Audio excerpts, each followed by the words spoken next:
All right, everybody, welcome back. Today we are joined by Sydney Caldwell, North Carolina, South Carolina agent with Compass. She has been in the real estate business for 7 years full time. And even in that short amount of time, she's been able to help over 110 families either buy or sell real estate, which is an incredible accomplishment. I know she's obviously working with a great firm at Compass as they have some really kind of stiff minimum requirements you're required to meet in order to be an agent with them, and including having to do 5 million a year in business, which is a very, very active real estate agent in the community. So Cindy, welcome. Happy to have you and look forward to our chat about Charlotte and your processes today. Yeah, thanks. I'm excited to be here. Well, good. Let's dive into it here. What are some just general trends you're seeing in the real estate market around Charlotte as we're recording here in mid-October?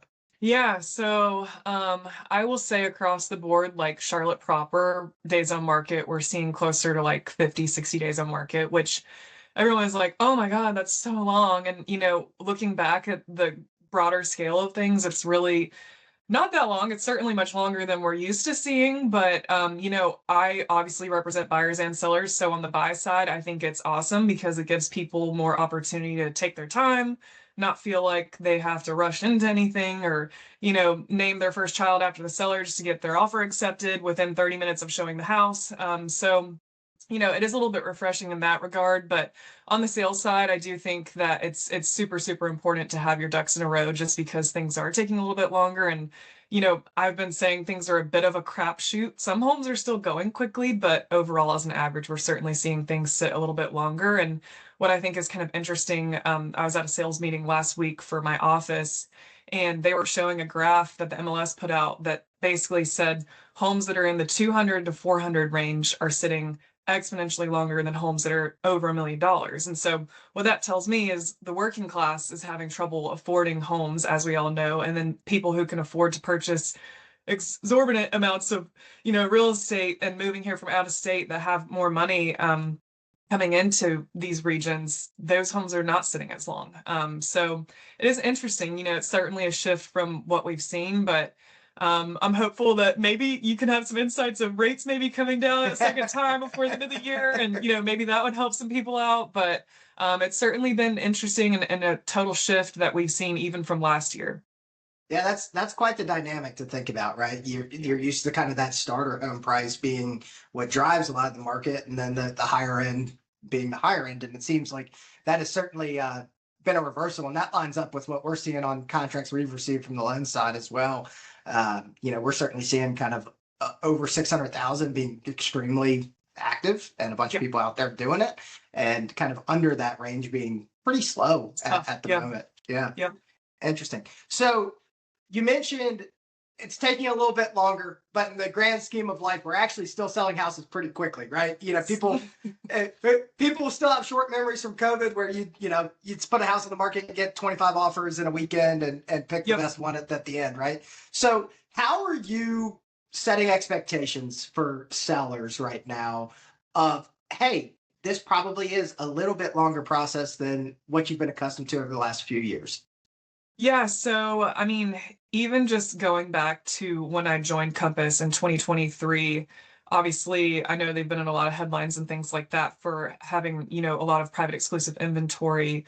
And I think a lot of agents in Compass use that as more of a marketing tool, which a lot of industries and other brokerages don't really think about to kind of ease our way into the marketing of the home. And, a lot of times sellers aren't exactly ready to go to market when they meet with a real estate agent. And so it's a little bit more of like what we call a walk into the beach kind of approach instead of cannonballing into the market and feeling like they have to do 50,000 things at once. And so I'm able to kind of set the tone a little bit differently in that regard, just because we can go ahead and put someone's home on as private exclusive while we get the crawl space work done or get the landscaping in order or get the home repainted and staged and things like that and really ready to hit the public market if that's what they choose to do. But I'm seeing homes in within my brokerage, a lot of them sell off market just because it's a strategic advantage. A seller doesn't have to do a lot of showings. Buyers don't have to compete with other public. It's really nice to be able to offer that inventory to folks as well that are just feeling a little frustrated with not seeing homes they're really, happy with sitting on the market.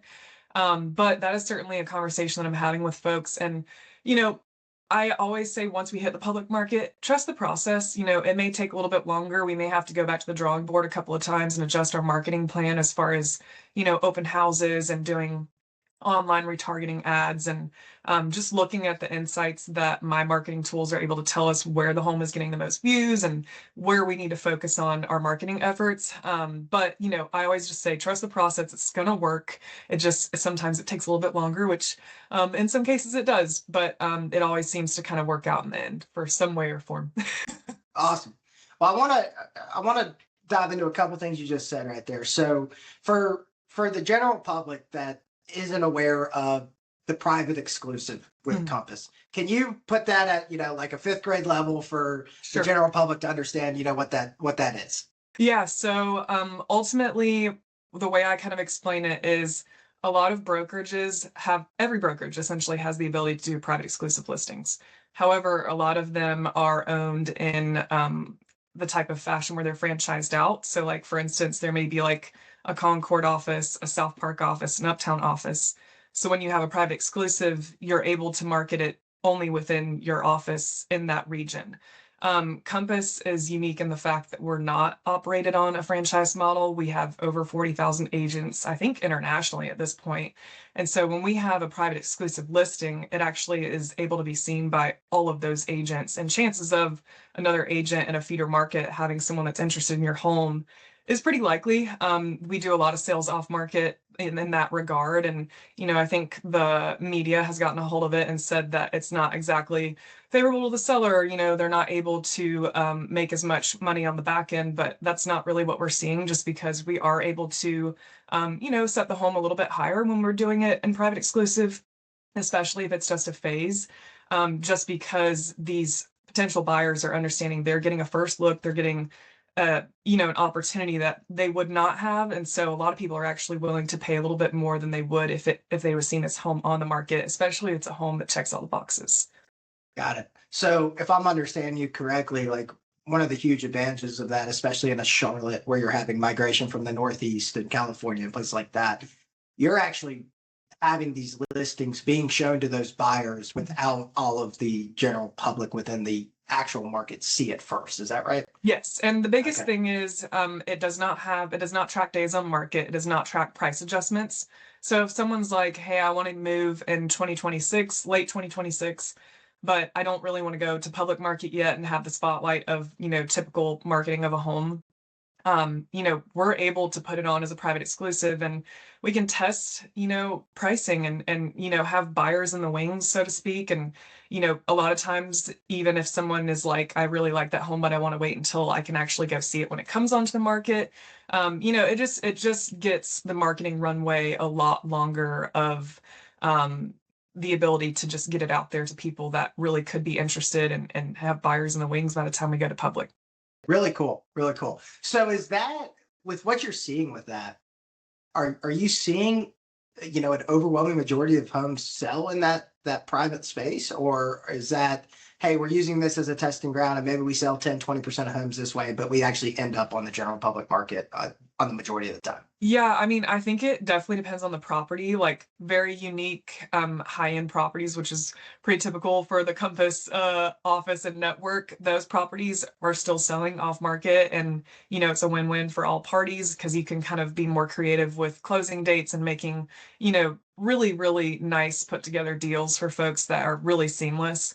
But I will say some of them still go to market. I would say I do private exclusive on all my listings, whether it's just for 3 days or 3 months, however long my seller wants me to do it. But, I've done several deals off market and it's always been really awesome. My clients are obviously thrilled that they got the opportunity to look at inventory that the public didn't even get to see.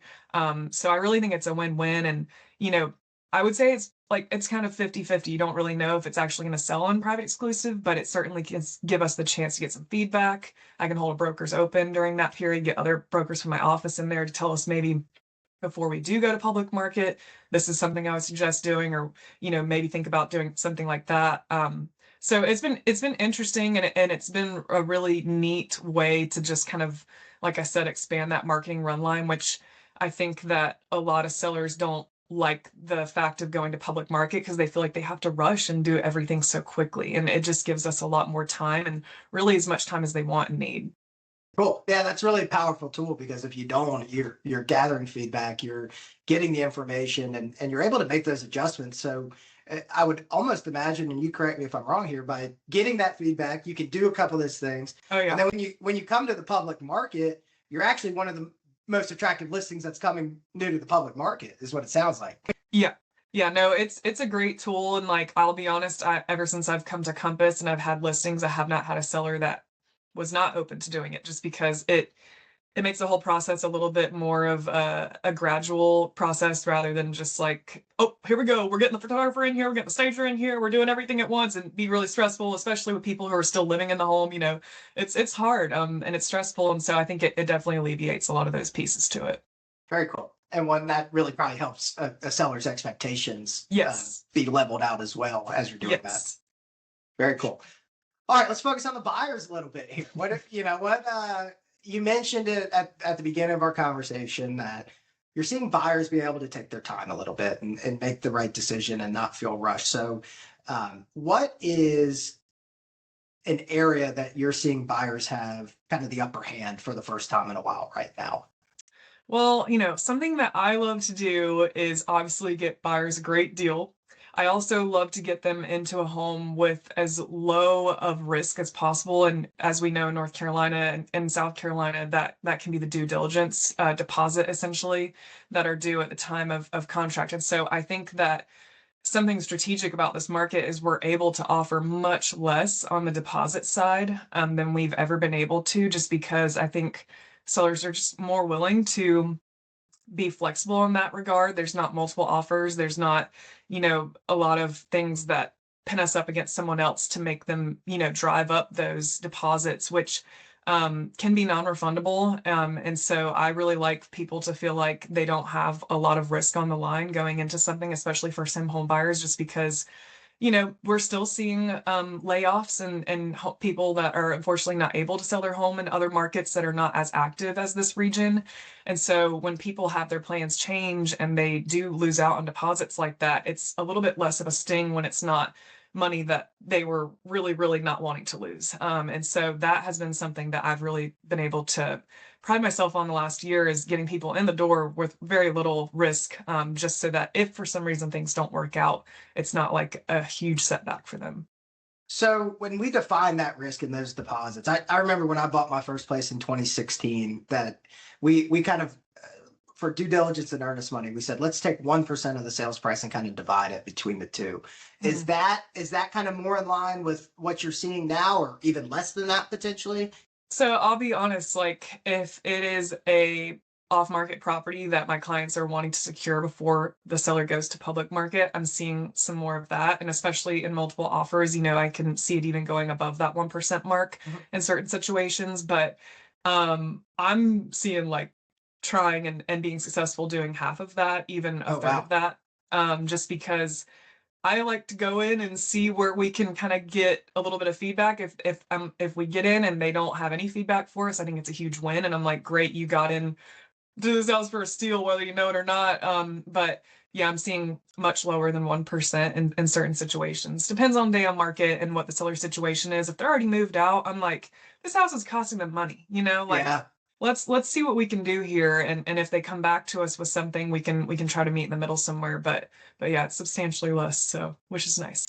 Awesome. So you mentioned something there, like, so I want to dig in on that. So you feel like you have more of an opportunity. Let's say the house been sitting 30, 45, 60 days. Do you feel like that's where the opportunity is to kind of go less on those deposits?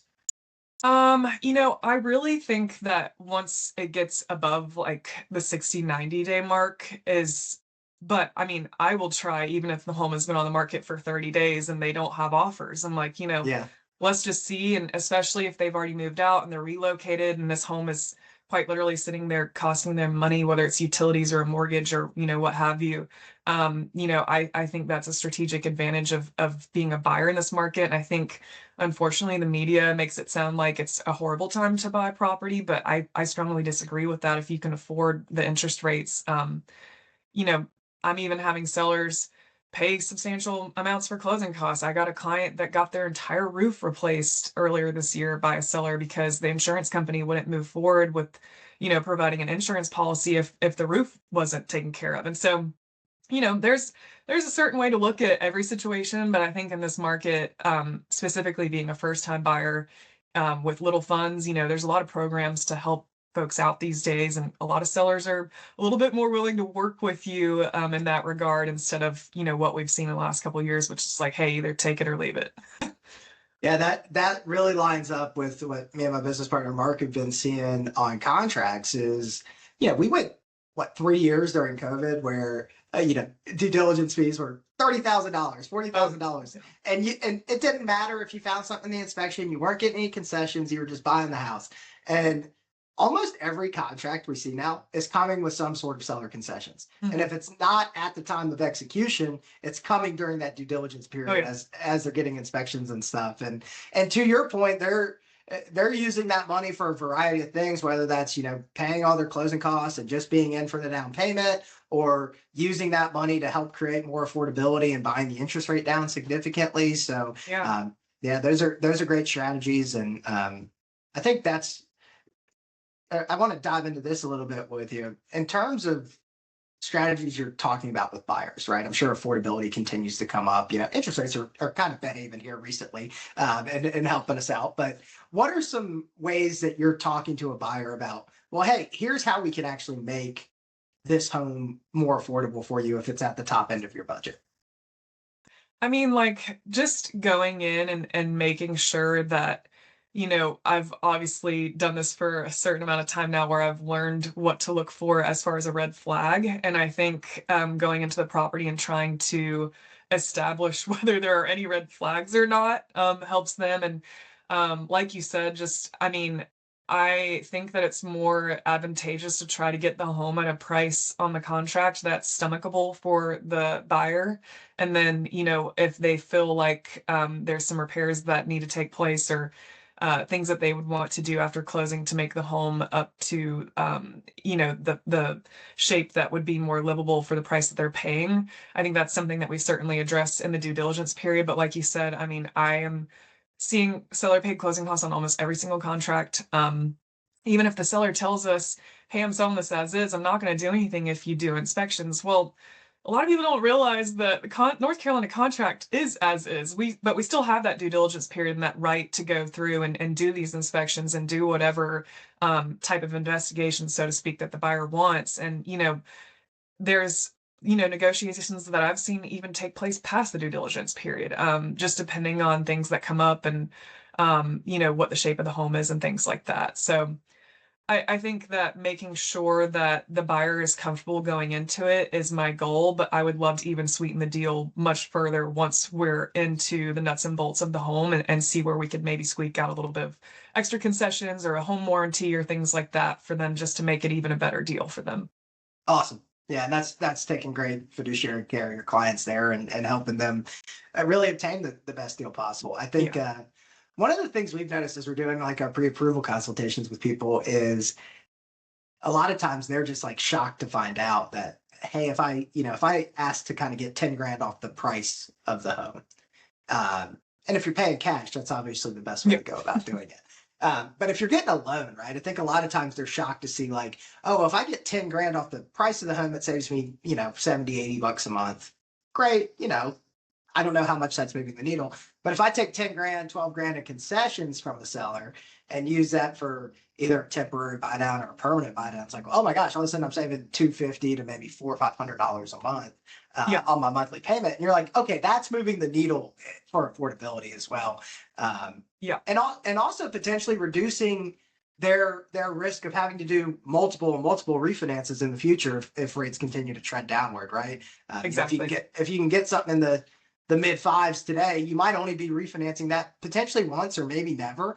But if you're starting in the mid sixes, that might be kind of a stair step where you're doing two or three of those things as rates come down. So Yeah, for sure. And I've seen it's obviously something that I don't think will go away in our lifetime, but I've seen a lot of buyers before I even have my like introductory meeting with them and like a strategy meeting, kind of go over the fact that they've already put in their finances into ChatGPT to kind of understand where they kind of rank and what they could afford monthly. And I think that's kind of interesting too, because you know, once again, it's not a real life human that's able to sit there and pump out the numbers. And a lot of times when they go to speak to, you guys, it's like, actually, I think you could afford a little bit more, especially if we kind of implement some of these programs that ChatGPT does not know about. It's like, unfortunately, localized things that are even just available in certain zip codes of the region. So it is kind of funny just to have some of those conversations here too, just with people going into it thinking they, have a pretty good idea. And like, you may have a pretty good idea, but like, it's still not a human giving you what you need to know, and having that conversation and kind of going through all the pieces, like you said. But We had our one of our first kind of chat GPT conversations with somebody recently, and what I loved about it, what gives me hope for the future on it was, yeah, cool. I talked to Chat GPT to try to get an idea of what I could afford, but I just wanted to verify it with you. And like, yeah, are we thinking of everything here? And it's like, all right, cool. Like this is where we're going. Like, yeah, it does make me feel like, okay, there is still going to be a need for great real estate agents and great loan officers as a supplement to, supercomputers telling us the answers that we yeah. think we need. At least we'll be able to just like give them a thumbs up at the end, and whether they take that with a grain of salt or not. But Yeah, no doubt. Well, cool. Anything else you want to hit on that you think is important in the market that you're seeing, whether that's for buyers or sellers or timelines or any of those things you're seeing? I think that I deal with buyers that are on all different types of timelines, and I tell people, I'm like, it's very important for me to understand like where you're at. And if you don't know, that's totally fine. But I have some people that are like, hey, my lease ends in 2 months. I'm like, oh my God, we should have started looking a month ago, because, really when by the time that I meet with someone and I get them set up on, Compass Collections, which is our private exclusive inventory, and then the MLS to, see listings that match their criteria, it can take anywhere from 70 to 90 days, especially if the seller's still living in the home and they haven't secured where they're going next. So, I think there's a lot of pieces to it that people are like, oh, I'll just start shopping this month and I'll probably be in my house by the end of my lease, which ends in 2 months. And that's really not the case sometimes. So I do think that even if you think your timeline is much further out, speaking to people like you and I earlier on, just to establish, a little bit more, or eliminate a little bit more of the gray area, so to speak, of their search process. And I understand that a lot of people I talk with, by the time they talk to me, they're like, oh, I've been habitually searching on Zillow every single day for like the last year. It is no sweat off my back to have a meeting with these people and just, get their criteria set up. And who knows, maybe they're going to find something on the private inventory side that really checks all the boxes and wows their socks off. And so I do think that, and I think I've said this since I've been in the industry, is speaking with professionals before you even think you're ready. It does not hurt. I'm not going to chase you down and spam your email, your inbox, but I do think that, just seeing a little bit different inventory from what Zillow is able to show you. And a lot of times when I go on this Zillow conversation with folks, they are asking me about the wind scores and the walk scores and these ridiculous, pieces that we're seeing on Zillow now. And even, I mean, I'm not gonna lie, I go on Zillow occasionally. Like, I like to look at homes too, but I do get put off by some of these things, and it'll say flood factor and this home's not even in a flood zone. I do think that there's something to say, like we were kind of touching on the chat GPT piece, is like speaking with a real human who has other resources for you that are maybe, in the Zillow case, much more reliable. There's no harm in that. And I think that, even properties that someone may have seen on Zillow that they may have moved forward on, but they see some of these really odd tags at the bottom of the property may have held them back, or certainly hurting sellers, unfortunately, that have some of these homes that are sitting so long and have some of these horrible comments underneath them on the Zillow side. I think it's definitely worth just speaking with a professional, and, you know, even if it's just one property, what's going on? Why does Zillow say this? Just because a lot of times there's no merit to it, and Yeah. it is very odd to see, as like a professional in the industry, a website like this able to put things out that it's like, that's not even true. I don't even understand what this Right. score is or how they're giving it a score. So it is interesting to see that piece of it. So I would just say, like, I know I went on a little bit of a tangent there, but speaking with someone sooner rather than later, just to kind of understand what the realities are of the search and the areas that you're looking in is really crucial right now. I completely agree with everything you said there. And one of the things I just want to hit on is you use the word professional multiple times. I think it's really hard for both agents and lenders to kind of beat some allegations sometimes where a consumer thinks they just want to sell me something and they want to move on. Well, the unfortunate reality of our business is there are people in our business that want to do that. However, a real professional is someone who does advise to say you get started sooner rather than later so you actually understand what's going on. And most importantly, I'm here on your timeline. I don't care if you buy tomorrow. I don't care if you buy in 3 years. I am here on your timeline to provide the information that you need when you need it. So, Oh yeah. Just for all of our listeners out there that think real estate agents, mortgage people are just salespeople, some of them are. What I've long admired about Sydney, not one of those people.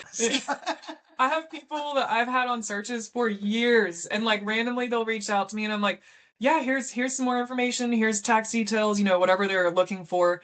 And I don't hear from them for another 6 months, another 2 years, and that's totally fine. I want to be a resource at the end of the day, and that's kind of where I feel like the differentiating factor between a professional and some of these hungry commission breathing other people, I won't call them professionals in our industry, just because I see myself foremost as a resource to people, and that's what I want it to be seen as. So we don't care about your timeline. Figure your stuff out on your own end, and when you're comfortable doing so. And that's really how I feel about that. Awesome. Well, I think that's a great overview of what we're seeing in Charlotte, what's going on as far as the real estate side. I want to spend some time diving into how you work and how you care about your clients, whether, once that search process is started. So let's just start there. Like how would you define, great service for either a buyer or a seller as you're working with them?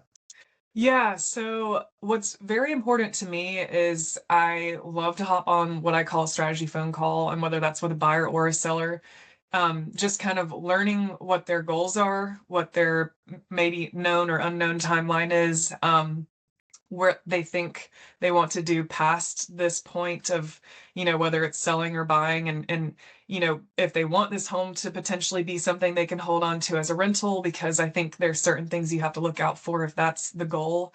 And I know people's plans change, and they think that they wanted to hold on to a house to use as a rental and they didn't want it in a really strict HOA or something like that. And when the time comes to move up into another home, they actually do end up selling. But I do think it's really important for me, especially on the buy side, is to understand every single bit of where their headspace is at when it goes into purchasing this home, so that I can feel like I am in their head when I'm seeing these properties come through and come on the market. And I'm like, oh my God, I'm going to send this to them right now because I don't know if they saw it. And this is literally everything that they're looking for.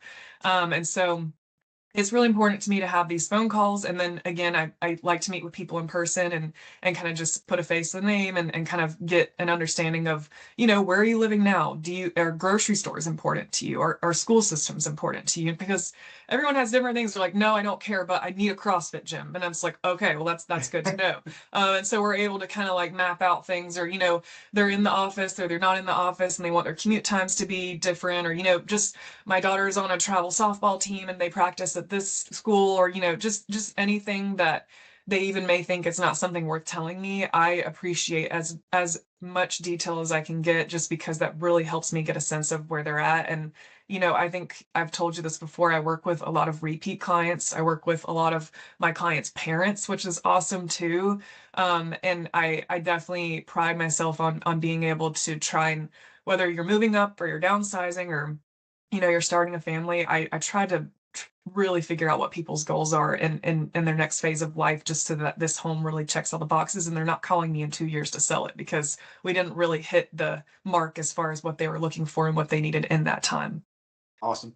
Yeah, that level of detail is so important, as like exactly what you said. They might not think it's important for me to know, but the more open you can be about what's really, really important in finding a property, the more it's going to set your agent up to do a great job for you. So, well, awesome. Um, so we always, especially with first time home buyers, yeah, and sometimes people who haven't bought and sold in a long time, I Mhm. think sometimes they have no clue that there are so many more people involved with getting a real estate transaction over the finish line than just Sydney. So Yeah. when you start to think about your referral partners, inspectors, loan officers, insurance, how do you go about vetting those people? How do you go about making sure if you're making a referral for someone that is someone that embodies who you are and how you work? Yeah. So I definitely think it's been a bit of an evolution as I've been in the industry longer. And so, I used to be on a big team that provided us a vendor list that was vetted vendors that they've used. And I'm like, is this just your golfing buddy, or is this someone that we really trust? And I think that over time it's really grown into people that I use.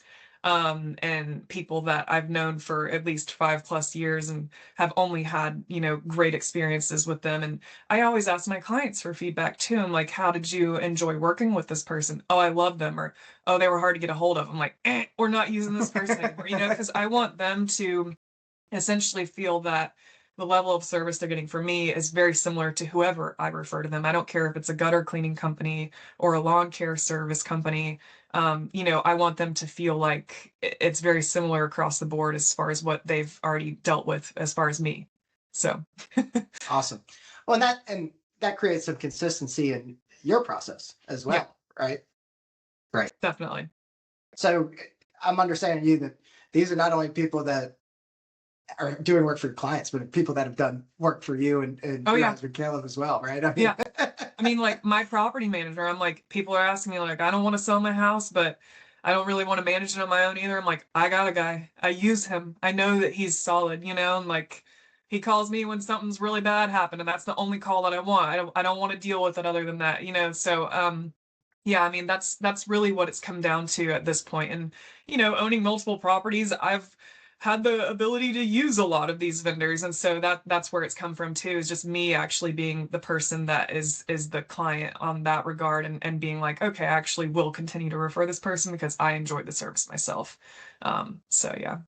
so you hit on it a little bit earlier. You hit on it before we started recording. You're really proud of your ability to get repeat clients and referrals from your past clients to friends and family members of people they obviously are close to and care about. What do you attribute your ability to do that to? I try to stay in touch with people, which is a lot easier said than done. But I think what I do more than anything is I will do like random pop-by gifts, and I do send cards, like handwritten cards on occasion.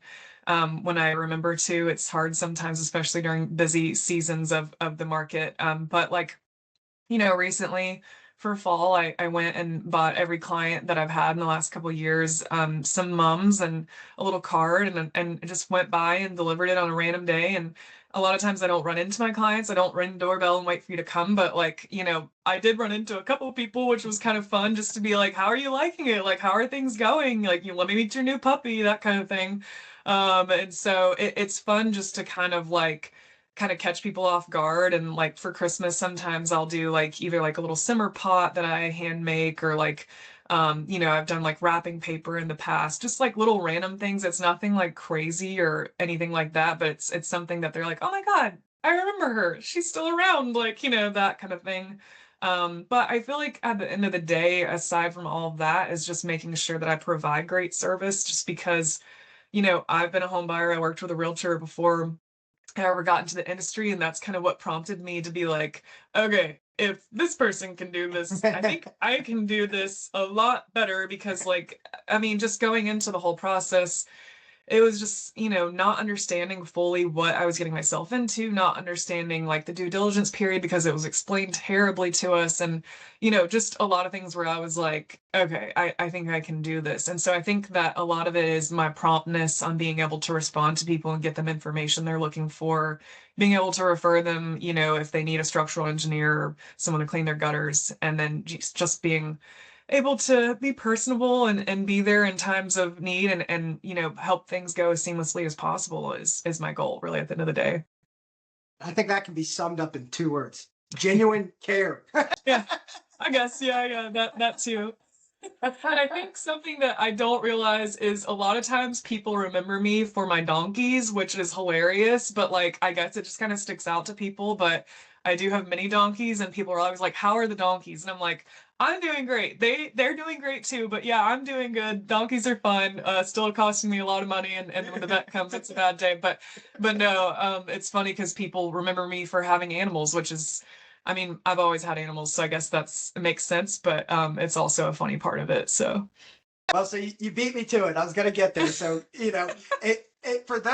for those people who aren't listening, who don't know them, describe the farm. Like we had to schedule around you selling a goat last week. Yeah, yeah, so we're not goat people, we realized. We had some like dairy goats, but they honestly just tore things up more than anything. And my husband and I are both in sales, and so when we got them, we thought that we would have more time to like do the milking and the cheese making, and like you have to breed them to do that. And that was a learning period where we were like, I don't think we are cut out to be goat breeders on top of everything else that we do. But essentially, it's just a hobby farm. We have 4 mini donkeys and about 14 chickens, and then just 2 cats and a dog now. And then I do have like a fairly substantial raised bed garden that I do vegetables and herbs, and we grew some watermelon earlier this year for the first time. So we keep ourselves busy. But yeah, it's fun and we love it. And I don't think we ever imagined ourselves having 4 mini donkeys, but that's where we're at. so maybe we got some fresh eggs coming as client gifts Oh here yeah, as we get towards yeah. Thanksgiving. Hey, I always offer up. I'm like, especially if they have children, because I know kids love eggs. I'm like, do you need eggs? I have a bunch of eggs. Like, I will give them to you. We can't eat them fast enough, so. But yeah. All right, so I want to have a little fun with this question. I know you and I share a passion of the game of golf. You've taken it up here in the last few years. Yeah. As you've been learning to play golf, what lessons would you draw to the game of golf and business and life as you've been learning to play? Never count your eggs before they hatch. I know we just spoke about eggs, so that's a little fitting. I will have a great drive off the tee, great second shot, and then I will absolutely just chip it over the green, and then I'm playing pogo over the green back and forth, and I'm like, well, I was doing really good. I thought I was maybe going for par here, which is great for me. Par is really all I'm looking for. I'm not, quite on the other side of par yet, and I don't know when I will be. I'm still trying to break 100, but I do think that the biggest thing is, not trying to get too far ahead of yourself and taking it one step at a time. Yeah. And it's kind of funny because I joke with my husband a lot. I don't know. The show was one of the most recent shows, but it was saying like have goldfish mentality, and like goldfish only have like a 2-second long memory, and so which is Ted Lasso. It's kind of, yeah, Ted Lasso, that's it. Yeah, and I was gonna say Ted, and I can't remember his last name, but yeah, it's kind of hard sometimes because I think, and I'm sure you can relate, that industry has the ability to follow you home, and I lose sleep over deals and situations that happen sometimes just because I take things very personally and I want things to go so well for my clients that I think it's hard not to just hold on to things sometimes. But much like the game of golf, you just got to let it go, or you're not gonna be able to keep going. Hard to hit the next shot when you're thinking about the last one. So. Exactly. Well, great, awesome. All right. Anything else you'd like to share about your process, what you do for your clients, or anything that you think would be really worthwhile for the audience to know? I think that I just approach things with an open mind and an open heart, and I love to meet new people, and almost every time I have a closing, I have clients that are like, I'm going to send you to everyone I know, and I'm like, yes, I love that. So referrals are definitely a huge part of my business, and that's means a lot to me, and so I definitely try to uphold that end of the bargain, and try to keep the happy train going.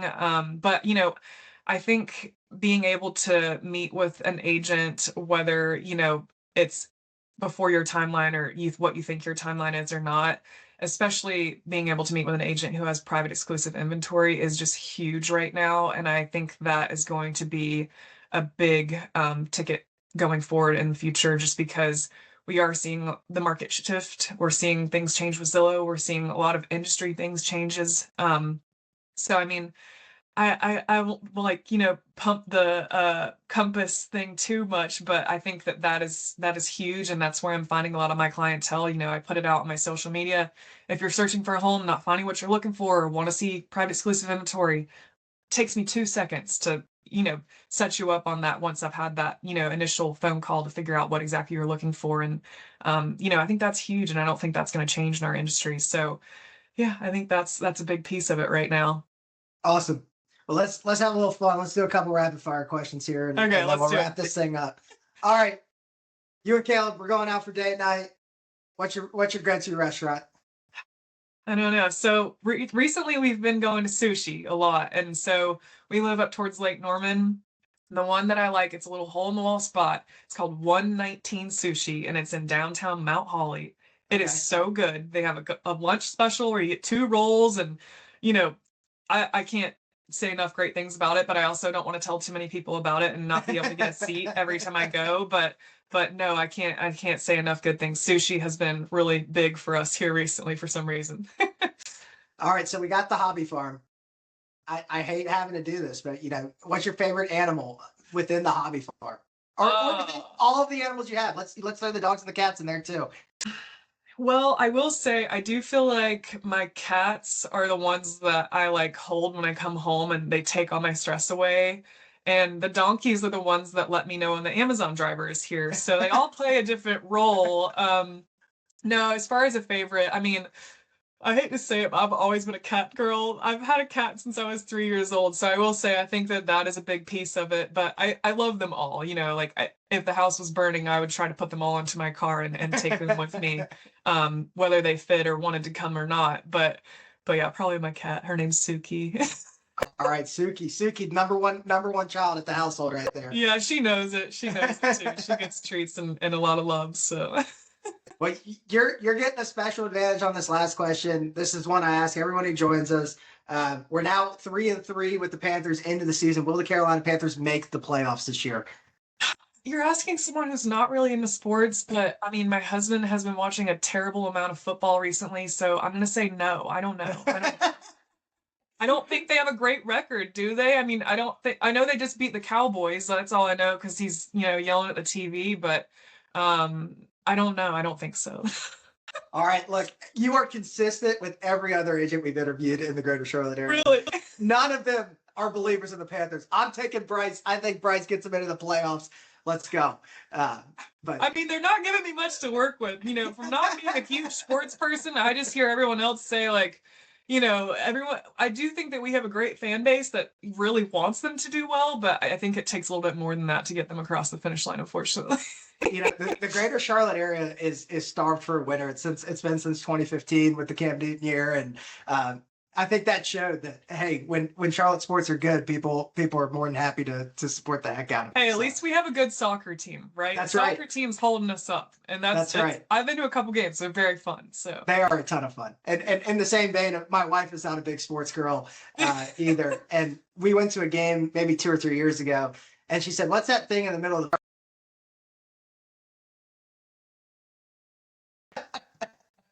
So that's hilarious. You're like, we'll talk about this later. Don't ask me this question in front of people again, please. That's hilarious.